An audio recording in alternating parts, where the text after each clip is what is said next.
नमस्कार, बहुत स्वागत है आप सभी का। आप देख रहे हैं वीएस टीवी और मैं हूं आपके साथ विवेक पांडे। संगठन सृजन अब दिल्ली पर बंधन। छत्तीसगढ़ कांग्रेस में लंबे समय से नई नियुक्तियों का इंतजार अब जल्द खत्म होने वाला है, क्योंकि संगठन सृजन अभियान के पर्यवेक्षकों ने हाईकमान को अपनी रिपोर्ट सौंप दी है। 23 अक्टूबर को दिल्ली में इसे लेकर एक बड़ी बैठक बुलाई गई है। छत्तीसगढ़ में कांग्रेस का सृजन हो, इससे पहले ही सूबे में सियासत तेज हो गई है। एक रिपोर्ट आप देखिए, फिर खास चर्चा की शुरुआत करेंगे। अध्यक्षों की नियुक्ति में अपनाया जाएगा फॉर्मूला। 50 साल से कम उम्र वालों को 50% टिकट, 40% भागीदारी महिलाओं को देने का वादा, पिछड़ा वर्ग और सामाजिक नेतृत्व को प्राथमिकता। छत्तीसगढ़ कांग्रेस के संगठनात्मक ढांचे में अब बड़ा बदलाव होने जा रहा है। इस बार नया फॉर्मूला प्रदेश के नए जिला अध्यक्षों की नियुक्ति में भी अपनाया जा रहा है। इस बार न सिर्फ चेहरों में बदलाव होगा, इसके मुताबिक किसी भी पदाधिकारी को रिपीट नहीं किया जाएगा। पार्टी का लक्ष्य है कि नए चेहरों, युवाओं, महिलाओं और पिछड़ों को मौका दिया जाएगा, जिसके लिए दिल्ली की बैठक में पीसीसी चीफ दीपक बैज, पूर्व सीएम भूपेश बघेल, नेता प्रतिपक्ष महंत, पूर्व डिप्टी सीएम टीएस सिंहदेव को दिल्ली से बुलावा आया है, जिस पर भाजपा प्रदेश महामंत्री नवीन मार्कंडे ने कांग्रेस में गुटबाजी और खींचतान को लेकर निशाना साधा और जमकर हमला बोला। अलग अलग क्षेत्रों में उनके नेता जो है खींचतान करते हैं और उसके कारण से कांग्रेस की ये दुर्गति हुई है। टीएस सिंहदेव और भूपेश बघेल के बीच में 2.5 साल का एक तरह से साठगांठ रखे थे, लेकिन उसमें भी अपनी बातों पर भी उन लोग जो है अडिग नहीं रहते। और आज के डेट में अगर देखा जाए तो कांग्रेस कब से संगठन सृजन उदयपुर की जो सिस्टम है उसको लागू करेंगे करके, लेकिन कांग्रेस का उदय तो नहीं होगा, अब अस्त की ओर है। कांग्रेस जिला अध्यक्ष भी कहीं ना कहीं एक समझौते में चलाएंगे कि किसी को 2.5 वर्ष दें, किसी को 2 वर्ष दें। इस तरह से अगर उन लोग चलाना चाहेंगे तो मुझे लगता है कि ये कांग्रेस अपने सभी रणनीतियों पर फेल हो रहा है। संगठन सृजन के तहत ब्लॉक स्तर से लेकर प्रदेश स्तर तक नेताओं से रायशुमारी की गई। साथ ही दावेदारों को लेकर सामाजिक संगठनों ने भी पूछ परख की जा चुकी है, जिसके बाद रिपोर्ट को राष्ट्रीय कांग्रेस को सौंप दिया गया। अब केवल नाम सामने आने की देरी है। मगर नई नियुक्तियों से पहले कांग्रेस का संगठन सृजन बीजेपी कांग्रेस के लिए सियासी अखाड़ा बन चुका है। वहीं बीजेपी के बयान पर पलटवार करते हुए कांग्रेस विधायक संदीप साहू ने कहा कि स्थान भाजपा में है, कांग्रेस में नहीं। भाजपा के वरिष्ठ नेता भी उनसे परेशान है और जनता भी। देखिए, खींचतान उनका है। एक मंत्री को हटा दिया जाता है, सांसद लड़ा दिया जाता है, सांसद को ड्रॉप करके विधायक खींचतान उनकी पार्टी में चल रहा है। उनके में सरकार कौन चला रहा है, मुख्यमंत्री कौन है, किसके कहने पे आदेश निकल रहे हैं, पहले उनको देखना चाहिए अपने संगठन पे ध्यान। छत्तीसगढ़ में संगठन सृजन अभियान के जरिए कांग्रेस अपने कार्यकर्ताओं को नए सिरे से जोड़ रही है। वहीं युवाओं और महिलाओं की भागीदारी पर विशेष जोर दिया जा रहा है। संगठन में नई नियुक्तियां होने से विपक्षी ताकत को और मजबूती मिलेगी, जिससे वह बेहतर ढंग से मुद्दों को प्रदर्शित कर सकेगी। मगर फिलहाल देखना होगा कि इस बैठक में किन किन नामों पर चर्चा होती है, वहीं किसके सिर पर जिला अध्यक्ष पद का ताज सजता है। तो देखिए, ये सियासत होना लाजमी भी है। भारतीय जनता पार्टी ने किस प्रकार से तंज कसा ये आपने देखा, लेकिन कांग्रेस की ओर से बहरहाल जानकारी सामने आई है। इस वक्त हमारे साथ भारतीय जनता पार्टी के विद्वान प्रवक्ता के.एस. चौहान जी जुड़ रहे हैं। स्वागत करता हूं चौहान साहब का। चौहान साहब, छत्तीसगढ़ में तो बहुत मजबूत स्थिति में, लेकिन ठीक है, चिर प्रतिद्वंदी आपके विपक्षी दल हैं कांग्रेस पार्टी, अगर वो संगठन सृजन अभियान के तहत अपना संगठन मजबूत कर रहे हैं तो क्या दिक्कत है, कर लेने दीजिए उनको। बिल्कुल सही बात बोली है आपने पांडे जी, लेकिन पांडे जी विपक्ष होता कौन है, ये हम पहले सवाल पूछना चाहते हैं कांग्रेसी से। विपक्ष होता है पार्टी, लेकिन ये पार्टी के लिए तो कर नहीं रहे हैं, पार्टी के लिए तो मर मिटने के लिए रेडी ही नहीं है। ये तो अपनी अपनी राजनीति चमकाने के लिए, तो विपक्ष एक नेता नहीं होता है, पार्टी होती है। लेकिन ये सभी चीजें जो की जा रही हैं वो अपनी अपनी कुर्सी बचाने के लिए, अपना अपना वजूद बचाने के लिए। दीपक बैज जहां पर अपना वजूद बचाना चाहते हैं, वहीं भूपेश बघेल बचाना चाहते हैं, वहीं चरणदास महंत बचाना चाहते हैं और वहीं टीएस सिंहदेव बचाना चाहते हैं। इससे हमारी कोई छुपा नहीं है। दूसरी बात, ये अपने ही बयानों से पलट जाते हैं जब इनके पास परिस्थितियां सामने आती हैं। पहले ये बोल रहे थे कि सभी के सभी नए ऊर्जावान और नए चेहरे रहेंगे, लेकिन अभी क्या बोलते हैं ये लोग? ये बोलते हैं कि 11 में से 5 हम जिला अध्यक्ष रिपीट कर सकते हैं। तो आगे चल के जो गुटबाजी जो अभी गई है, जो लिस्ट गई है, तो लिस्ट गई है, मैं उसमें ही ज्यादा गुटबाजी आ रही है। उसके बाद लिस्ट कितने की गई है? लिस्ट गई है 6 लोगों की। एक जिले में 6 लोगों की लिस्ट गई है। 6 लोगों में से सभी के एक एक बंदरबाट, सभी नेताओं के एक एक बंदरबाट किए गए हैं। जो उत्तर दक्षिण पूर्व पश्चिम जो सभी जो नेता हैं उन लोगों के सामंजस्य से गई है। उसके बाद ये लोग 2 अध्यक्ष लाएंगे एक जिले में, एक अध्यक्ष एक कार्यकारी अध्यक्ष। ये मतलब उनको लॉलीपॉप पकड़ाया जा रहा है दूसरे अध्यक्ष को कि मतलब आप चुपचाप बैठे, आप हल्ला मत करिएगा। अगर मान लीजिए कि ये जिला अध्यक्ष ठीक से काम नहीं करता है तो आपको मौका दिया जाएगा। लेकिन जो जिला अध्यक्ष बना है उसको कितना मौका दिया जाएगा? तो उसको 3 मौके दिए जाएंगे। 3 मौकों में तो आपके चुनाव हो जाएंगे या आपका संगठन विसर्जन की ओर चले जाएगा। खैर, ये संगठन का सृजन नहीं है, इनका संगठन का विसर्जन है। ये बिल्कुल स्पष्ट है, और स्पष्ट इनकी नीति नहीं है, अस्पष्ट नीति है। क्योंकि अस्पष्ट नीति इसलिए है क्योंकि ये खुद ही इतने अस्पष्ट हैं, इनके नेता खुद ही इतने अस्पष्ट हैं कि इनको सिर्फ और सिर्फ अपने अपने कमरे बचाने में लगे हुए हैं।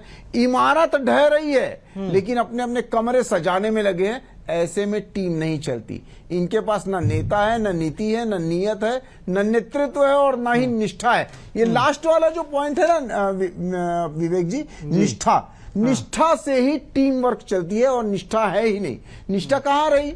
इनका जो पीसीसी अध्यक्ष है, इतनी ज्यादा इनकी दुर्गति हुई है उनके रहते हुए। कभी कोई बोलता है, चरणदास महंत बोलते हैं कि टीएस सिंहदेव जी के चेहरे पे हम लड़ने वाले हैं, रविंद्र चौबे बोलते हैं हम भूपेश बघेल के चेहरे पे लड़ने वाले हैं। तो इतना चरमराई हुई स्थिति है, इतनी चरमराई हुई स्थिति समझने की कोशिश करते हैं। हो गए। अमित श्रीवास्तव जी भी हमारे साथ जुड़ गए हैं, कांग्रेस पार्टी के प्रवक्ता हैं। स्वागत करता हूं मैं अमित जी का।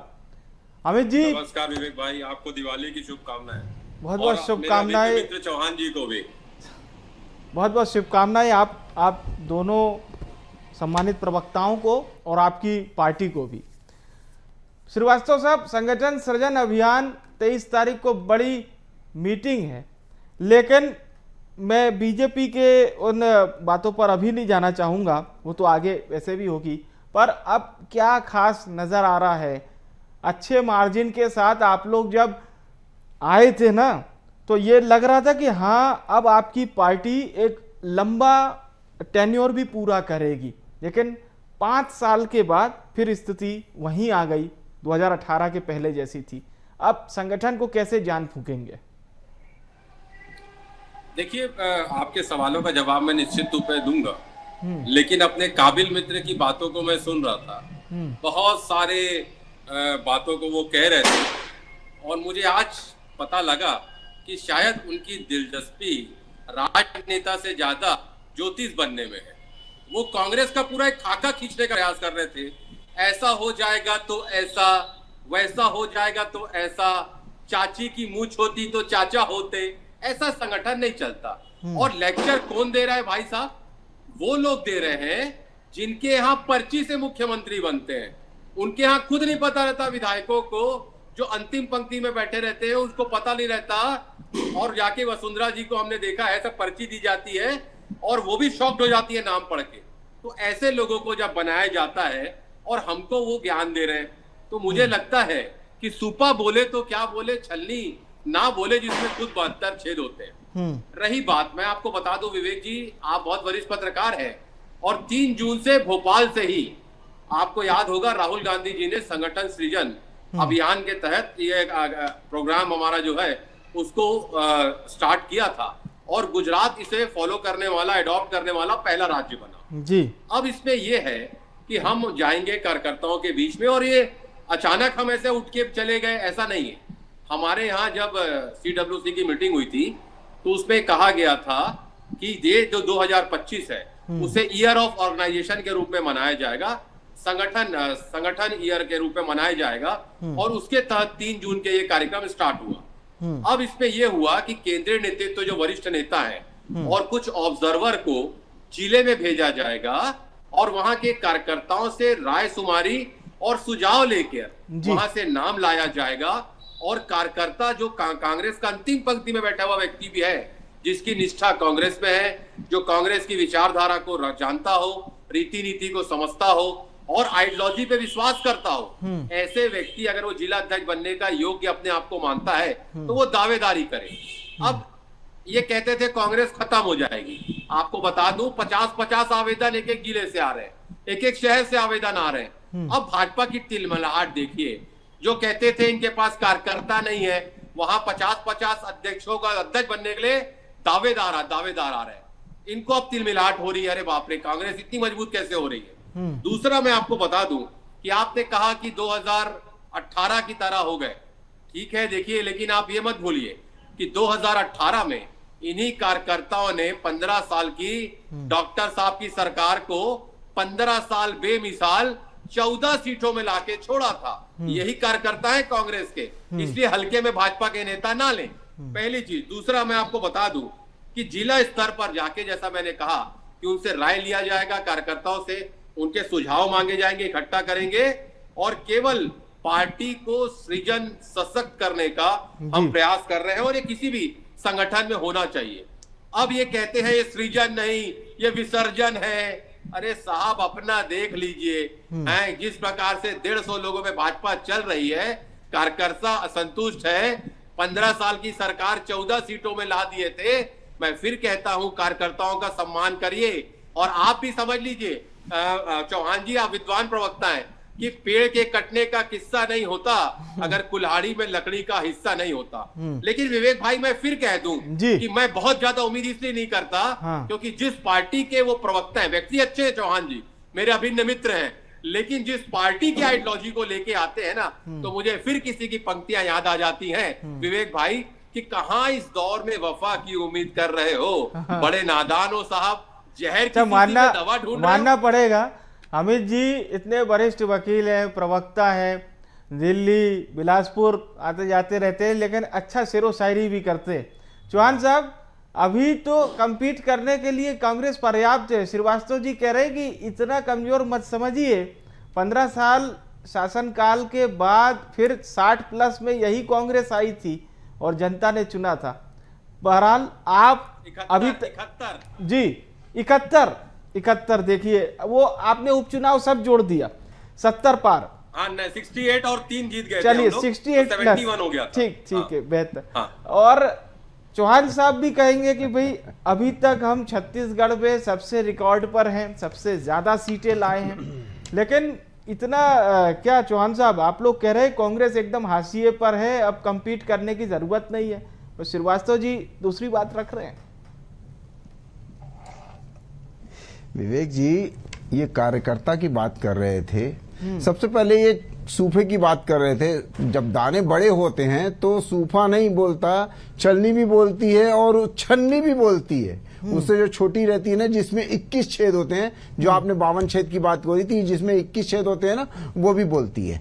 अब मैं बोल दूं कि आप कार्यकर्ता की बात कर रहे थे मेरे मित्र अमित जी, तो अमित जी उस समय कहाँ गए थे आप या आपके जो निष्ठावान कांग्रेसी कार्यकर्ता है या पदाधिकारी हैं, उस समय कहाँ गए थे जब आपके ही जो नेता हैं वो उनको चमचा बोल रहे थे? उस समय आपको ख्याल नहीं आया? जब आप कार्यकर्ताओं को चमचा बोलते हैं तब आपको ख्याल नहीं आता है। जब कार्यकर्ता आपको छोड़ के चले जाते हैं, युवाओं छोड़ के चले जाते हैं, तो आप ये घोषणा करते हैं कि 50% टिकट दे दी जाएगी युवाओं को, और आपने विधानसभा में कितनी टिकट दी? हम सब जानते हैं कि भारतीय जनता पार्टी से कम टिकट मिली युवाओं को कांग्रेस की पार्टी की तरफ से। अब जब अमित जी 70 और 71 की लड़ाई लड़ रहे थे, 70 और 71 की लड़ाई लड़ रहे थे, बहुत अच्छी बात है, एक एक सीट की लड़ाई लड़नी चाहिए। जो इतनी सीटें गंवा दी आपने, जब से छत्तीसगढ़ बना है तब से लेकर आज तक 4% के ऊपर कोई भी पार्टी का वोट ऑफ परसेंटेज हार और जीत का नहीं रहा है। इस बार आपका आ गया अमित जी, क्या बात थी। और आप क्या सोचते हैं कि जो राजनीति रहती है वो पार्टियों से लड़ी जाती है, नेताओं से लड़ी जाती है? नहीं, इसमें मेन जो रहती है छत्तीसगढ़ की जनता, देश की जनता या जनता रहती है। वो जिसको बोलती है, वो जिसको समझती है कि ये हमारा राज्य चलाने के लायक है, राजनीति के लिए उपयोग है, वो उसको वोट दे के आती है। उसी का आप आगे और चले जाते हैं। जहां आप 70-71 की लड़ाई लड़ रहे थे, वहां पर आप जहां पर आपकी जो पहले सीटें रहती है लोकसभा की, वहां पर एक हो जाती है। क्यों? उसके बाद आप फिर आते हैं नगरीय निकाय चुनाव में, आपका 111 साल का रिकॉर्ड टूटता है। अमित जी, आपको ये बोलना चाहिए अपनी पार्टी को कि ऐसा क्यों हो गया। 50-50 साल से कांकेर की सीट में जहां पर कांग्रेस पार्टी काबिज थी, वहां पर भारतीय जनता पार्टी काबिज हो जाती है। क्यों? ऐसा क्यों होता है? तो ऐसा इसलिए होता है क्योंकि जनता आपको नहीं चाहती है। जनता आपको देख चुकी है कि आपके भ्रष्टाचार को, आपके संगठन के जो आपकी शक्ति है उसको भी देख चुकी है।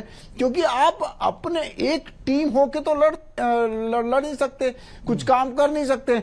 आपने 3.5 साल हो गए अमित जी, एक कोषाध्यक्ष तो बना नहीं पाए आप। और आप बोलते हैं संगठन से सृजन की ओर। आपका सृजन क्या उस समय नहीं आता? आपका कोषाध्यक्ष फरार है, आपको मालूम है कि नहीं मालूम है? लेकिन आप बोलते हैं कि हमारा कोषाध्यक्ष अभी तक ये प्रक्रिया में है। उस प्रक्रिया में है जो आपने छत्तीसगढ़ की जनता के साथ वादा किया था। चौहान साहब इस बात का जवाब देंगे, नहीं किया, उसी प्रक्रिया में है। हाँ, लेकिन जब हम सीटों की बात करते हैं ना, तो ऐसा नहीं कहना चाहिए दूसरी पार्टी को कि भाई आपका ये हाल हो गया। 2 सीट से लेकर 282 सीट तक आप लोग भी पहुंचे हैं। इस देश की जनता ने 2 सीट से शुरुआत करवाई और 282 तक आपको भी पहुंचाया, 300 का भी जनादेश दिया। तो ये समझना चाहिए, जनता है जब अपने मूड पे आती है तो अपने हिसाब से ही फिर बाकायदा जनादेश तैयार करती है। अमित जी का रुख कर लेते हैं, चौहान साहब की बात पे कुछ कहना चाह रहे थे। एक सेकंड दीजिए ना मेरे को, 1 सेकंड। हाँ, बोलिए।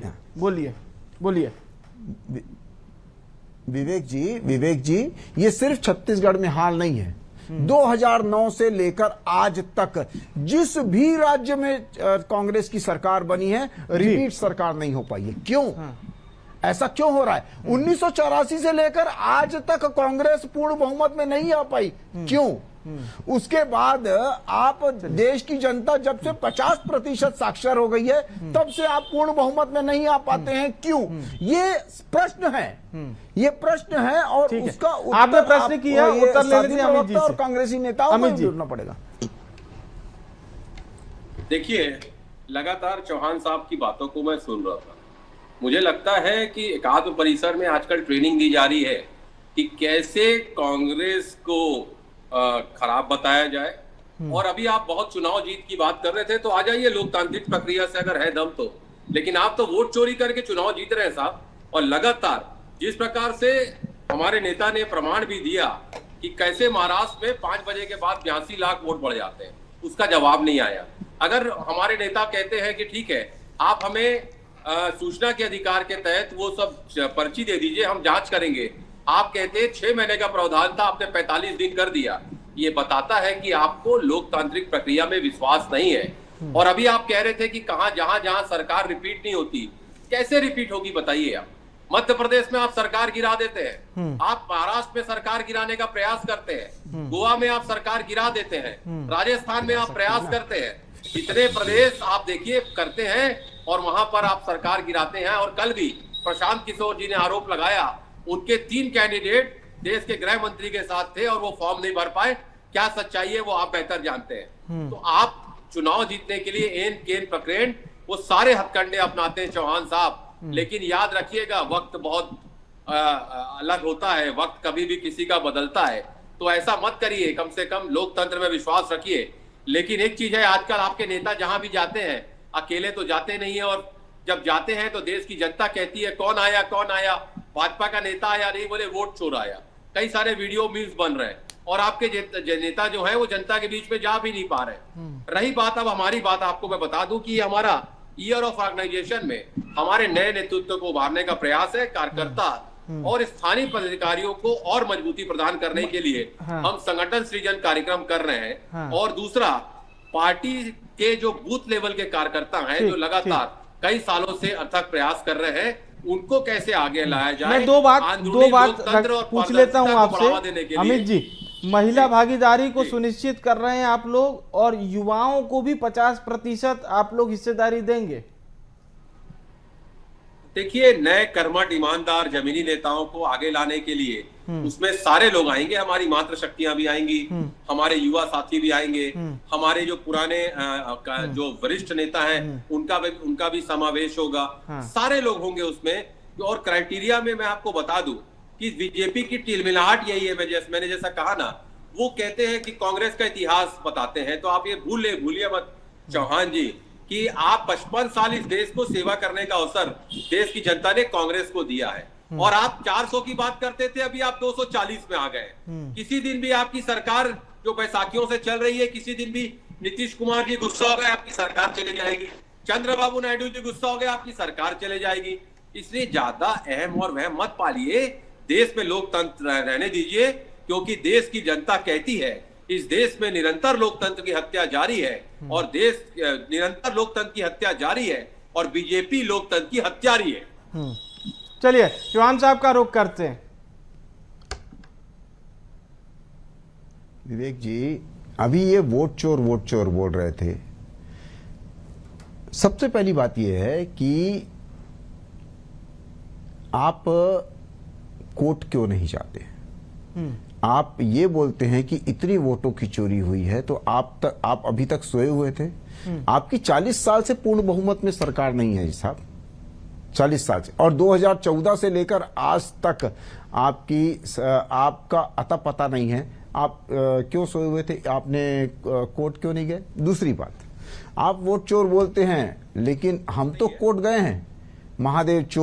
महादेव ऐप का जो चोर है वो, उसके कारण, शराब चोर के कारण, जमीन चोर के कारण, डीएमएफ चोर के कारण, पीएससी घोटाले के चोर के कारण, धान चोर के कारण, गोबर चोर के कारण और चावल चोर के कारण हम गए हैं। आपने जमीन से लेकर जमीन तक चोरी की है। आपने सट्टे से लेकर सुट्टे तक चोरी की है, उसका कुछ नहीं। वो तो सीधा कोर्ट में गए हैं। और आपके कई मंत्री से संतरी तक, आपके बेटे भी अभी सलाखों के पीछे हैं। आपके मंत्री भी पीछे हैं, उनके बेटे भी पीछे हैं। उनका क्या बोलेंगे। उसके बाद उनको जमानत नहीं मिलती है, और हमारे पूर्व मुख्यमंत्री वहां पर जाके बैठे रहते हैं। कहां पर, कोर्ट में जाके बैठे रहते हैं, लेकिन वहां पर जाके बैठने से कुछ नहीं होगा। तथ्यों के हिसाब से ही कोर्ट जो है वो जमानत देगा। तो ये तो हालत है इनकी, और हालात ऐसे बद से बदतर हैं इन लोग के। ये लोकतंत्र की बात करते हैं। जब विधानसभा चुनाव था ना विवेक जी, विधानसभा में पाटन में इन्होंने अब समय भी समाप्त भी हो रहा है। एक पार्षद ने फॉर्म भरा, उस पार्षद को अमित जी का जवाब ले लेते हैं आपकी इसी बात पे। अमित जी, देखिए, मैं आपको बता दूं कि आज तक की सबसे मजबूर और कमजोर सरकार अगर है तो इनकी डबल इंजन की सरकार है। ये पूछ रहे थे हमारे कोषाध्यक्ष कहाँ है। सरकार दोनों जगह इनकी है, ये ढूंढ नहीं पा रहे, ये इनकी लाचारी है। दूसरी चीज मैं आपको बता दूं कि जितने भी ये नाम लिए, मैं आपको बता दूं कि शराब में जितने भी, एक मिनट सुन लीजिए, let me finish please, this is my turn. देखिए, मैं बताना चाहता हूं विवेक भाई कि आप देखिए कि जितने लोगों को इन्होंने आरोपी बनाया, सबको बेल, लगभग सुप्रीम कोर्ट ने उसमें बेल दे दिया है। और लगातार जिस प्रकार से वहां पर फटकार लगती है ईडी को, इनके पास जवाब नहीं होता। अभी ये लगातार गिना रहे थे, बहुत सारे हमने ये किए, वो किए, घोटाले कर दिए। अभी आप देखिए 22 महीने इनकी सरकार को हो गई है, क्या कार्रवाई इन्होंने की, कुछ भी नहीं की। और मैं लगातार आपके माध्यम से कहना चाहता हूँ चौहान जी, बड़ा गुरूर है आप लोगों को। 6 महीने के लिए ईडी दे दीजिए। भाजपा के जितने आपके निष्ठावान नेता है ना, सबको अगर हमने भाजपा से कांग्रेस प्रवेश नहीं करा दिया तो आप बता दीजिएगा। हमको पता है कैसे सरकार आप चला रहे हैं, कैसे नेताओं को दबा के अपनी पार्टी में ला रहे हैं, और आपकी पार्टी में आने के बाद वो मिस्टर क्लीन हो जाते हैं और उसको उनको 1,000 करोड़ की संपत्ति वापस दे दी जाती है। मतलब किस ओर इस देश को आप ले जाना चाह रहे हैं? जनता सारी चीजों को देख रही है, समझ रही है, और समय आने पे माकूल जवाब भी आपको देगी, ये विश्वास रखिए। ठीक है, मैं बहुत बहुत शुक्रिया करूंगा हमारे दोनों मेहमानों का। आप दोनों हमारे साथ जुड़े, बहुत बहुत शुक्रिया, धन्यवाद। संगठन सृजन अब दिल्ली पर बंधन, लेकिन मंथन भी वहीं से होगा और लिस्ट भी सामने आएगी। कांग्रेस को उम्मीद है कि एक बड़ा और व्यापक बदलाव आएगा, लेकिन बीजेपी कह रही है साहब अब कांग्रेस पूरी तरह से खत्म हो गई है। सियासत इसी तरह से जारी रहेगी। फिलहाल के लिए इस खास पेशकश में इतना ही। आप देखते रहिए BS TV। नमस्कार।